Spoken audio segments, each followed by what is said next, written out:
오늘 저와 함께 살펴볼 하나님의 말씀은 데살로니가전서 4장 14절에서 17절 말씀입니다. 데살로니가전서 4장 14절에서 17절 말씀입니다.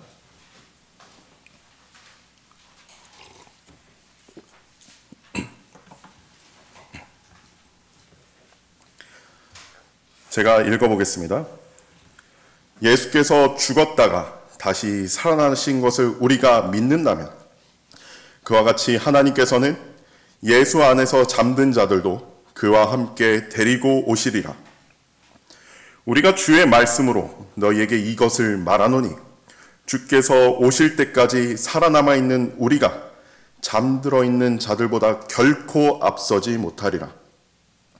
주께서 호령과 천사장의 음성과 하나님의 나팔 소리와 함께 하늘로부터 친히 내려오시리니 그러면 그리스도 안에서 죽은 자들이 먼저 일어나고 그리고 나서 살아남아 있는 우리도 공중에서 주와 만나기 위하여 그들과 함께 구름 속으로 끌려 올라가리니 그리하여 우리가 영원히 주와 함께 있으리라.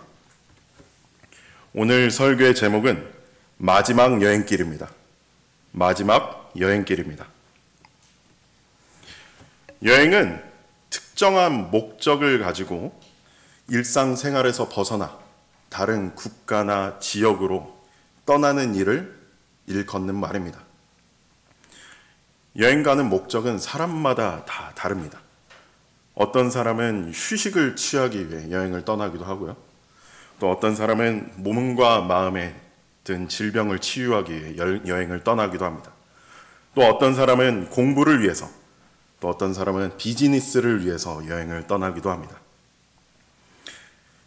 독일의 작가였던 헤르만 헤세는 생의 계단이라는 시에서 여행에 대한 격언을 남겼습니다. 여행을 떠날 각오가 되어 있는 사람만이 자기를 묶고 있는 속박에서 벗어날 수 있다.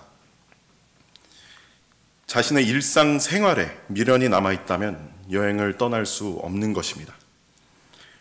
우리는 예수 그리스도를 따르며 잠시 동안 이 세상에 거주 중인 순례자요 나그네입니다.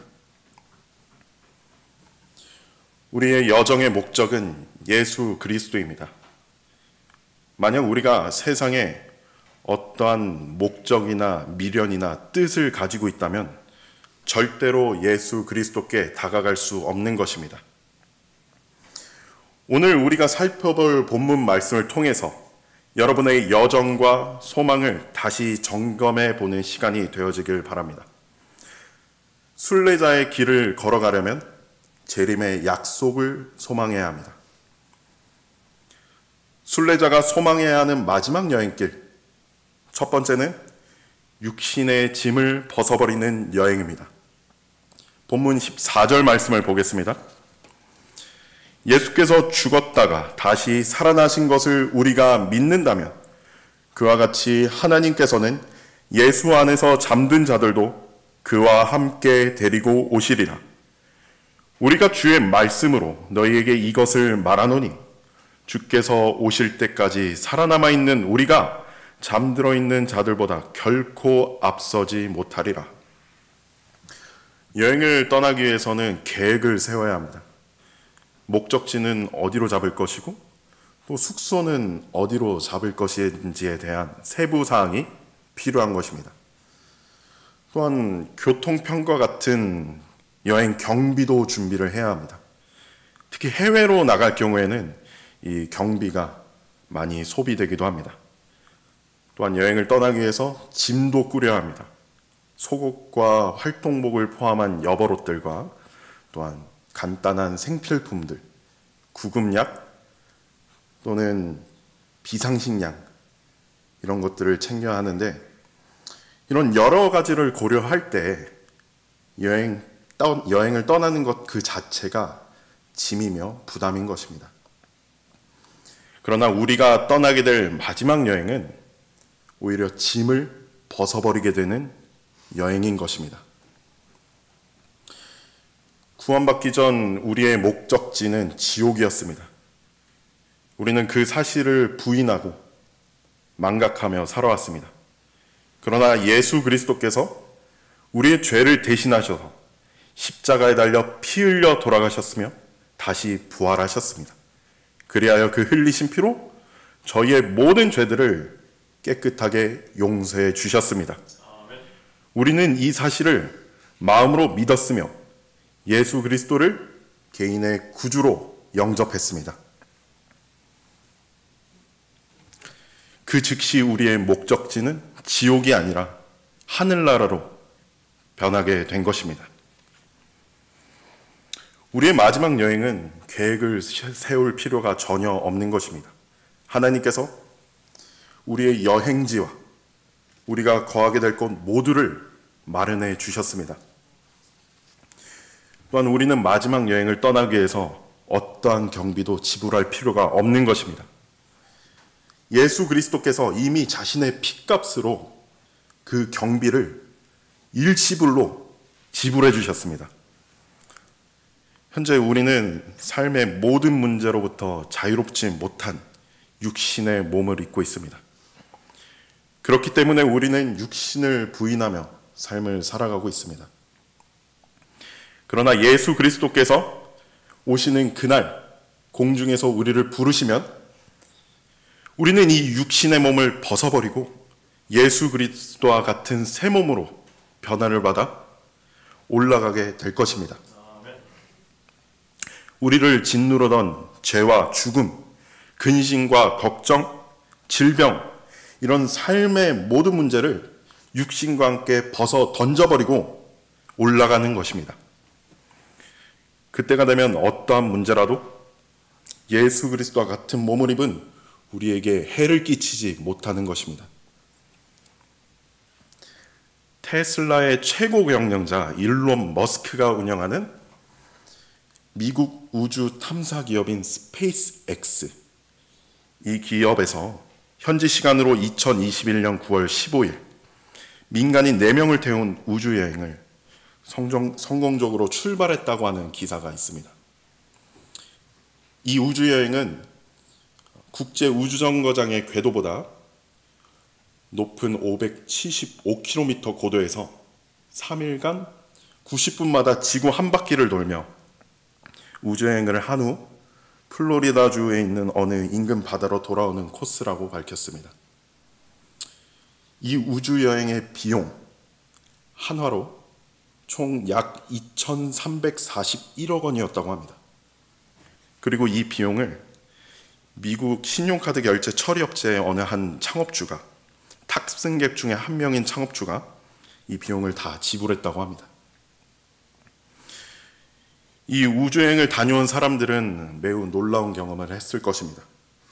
그리고 그 큰 비용을 들여가며 다녀올 가치가 있다고 느꼈을 것입니다. 그러나 이 우주여행을 계획하기 위해 많은 인력들이 투입되고 엄청난 액수의 돈이 투자되었으며 여행객들은 이 우주여행을 떠나기 위해 약 6개월간 우주 적응 훈련을 거쳤다고 합니다.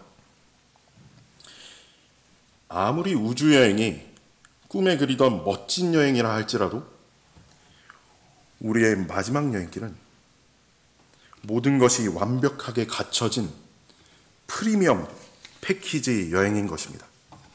이 우주여행, 우리에겐 옵션에 불과한 것입니다. 우리는 이 프리미엄 패키지 여행을 무료로 떠나게 되는 것입니다. 육신의 짐을 벗는 여행, 이것이 우리의 마지막 여행길의 시작인 것입니다. 순례자의 길을 걸어가려면 재림의 약속을 소망해야 합니다. 순례자가 소망해야 하는 마지막 여행길, 그것은 육신의 짐을 벗어버리는 여행이며 두 번째로는 제외하는 여행입니다. 본문 16절 말씀을 보겠습니다. 주께서 호령과 천사장의 음성과 하나님의 나팔 소리와 함께 하늘로부터 친히 내려오시리니 그러면 그리스도 안에서 죽은 자들이 먼저 일어나고 그리고 나서 살아남아 있는 우리도 공중에서 주와 만나기 위하여 그들과 함께 구름 속으로 끌려 올라가리니 그리하여 우리가 영원히 주와 함께 있으리라.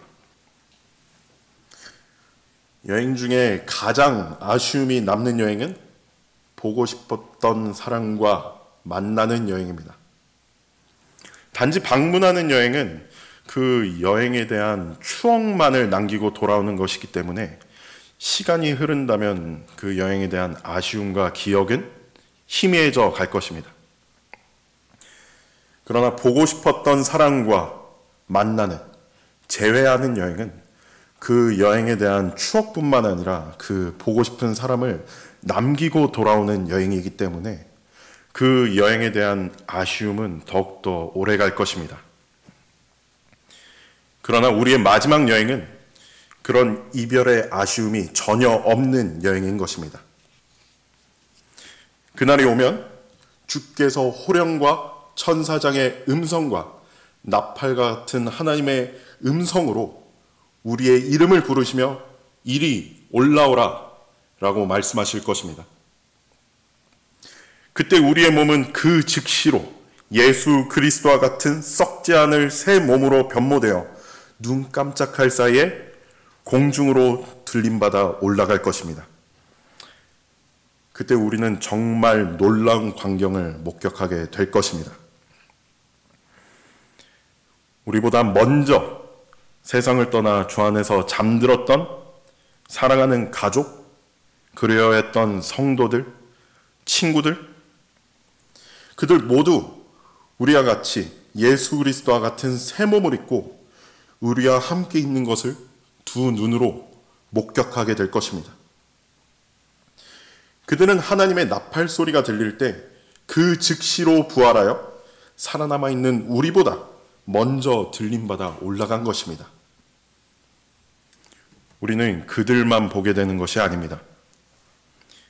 예수 그리스도의 죽음을 목격했던 제자들, 사도들, 우리가 글로만 접했던 예수 그리스도를 위해 목숨을 아끼지 않았던 순교자들, 복음을 전하기 위해 자신의 온 생을 들였던 믿음의 선진 뿐만 아니라 우리가 존경하는 럭크만 목사님과 이송호 목사님 모두 만나게 될 것입니다.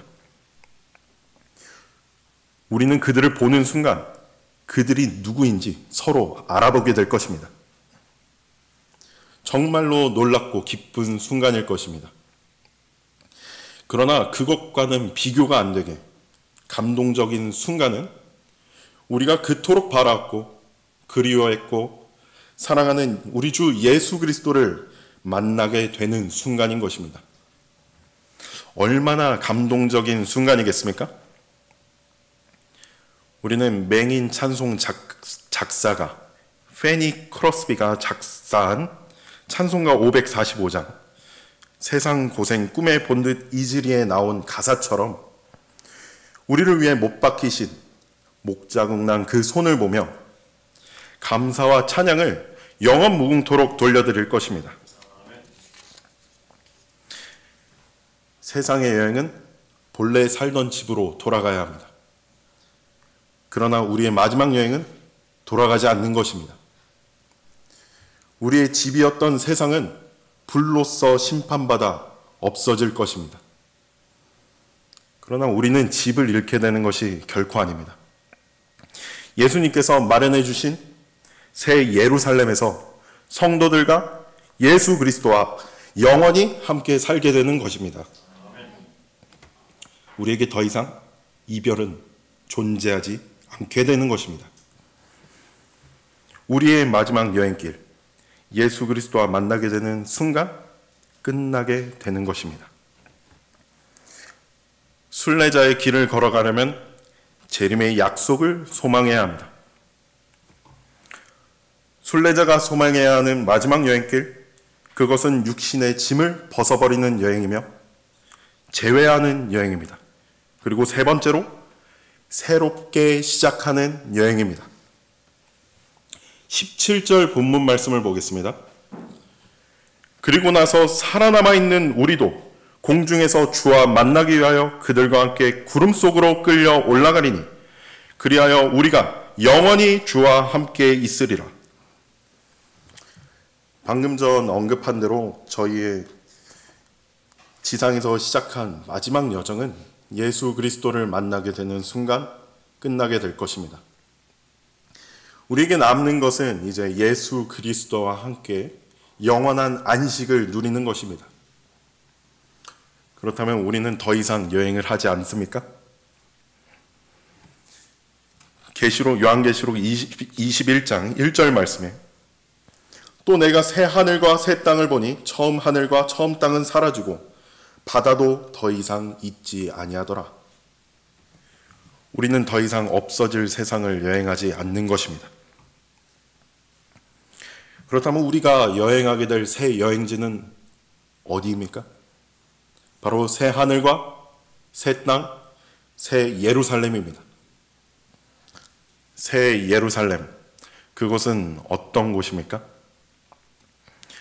요한계시록 21장 18절 말씀에 그 성곽은 벽옥으로 지어졌고 그 도성은 순금으로 맑은 유리 같고 그 도성의 성벽의 기초석은 각양 보석으로 단장되었으며 21절 말씀에 또 그 12대문은 12진주니 그 문들은 각각 한 개의 진주로 되어 있더라.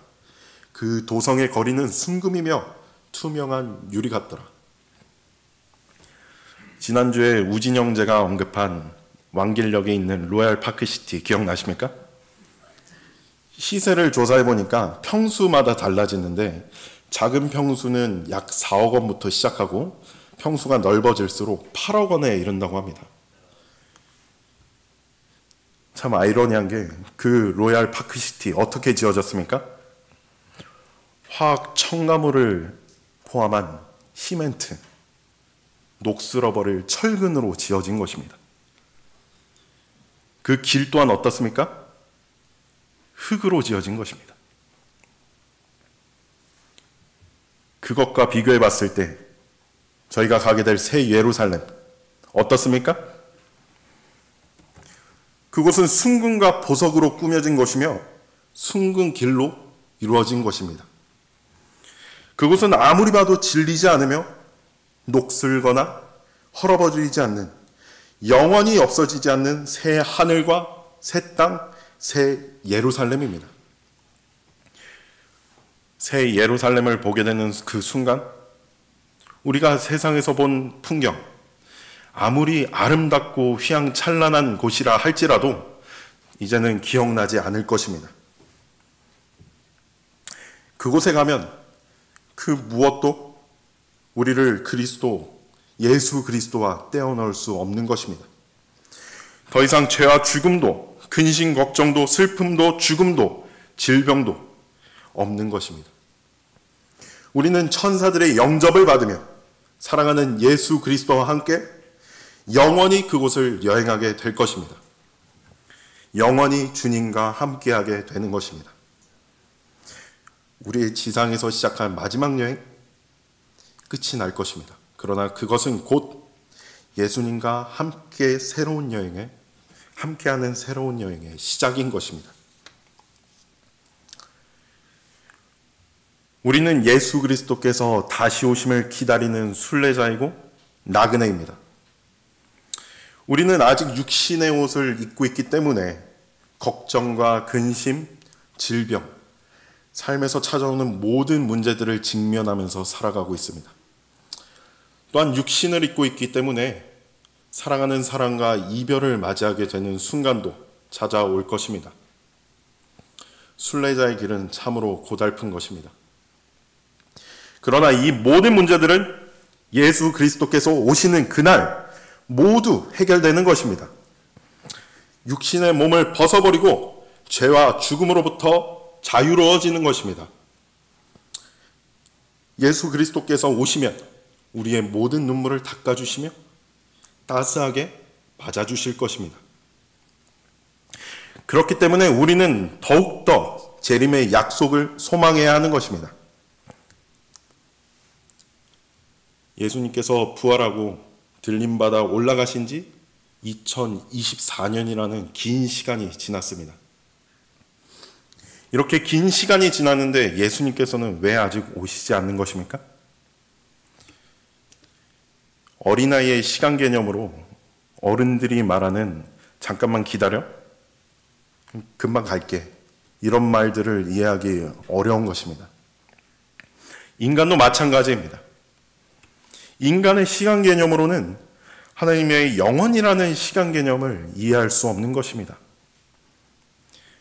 영원이라는 시간에 비하면 지나간 2024년은 금방이고 곧인 것입니다.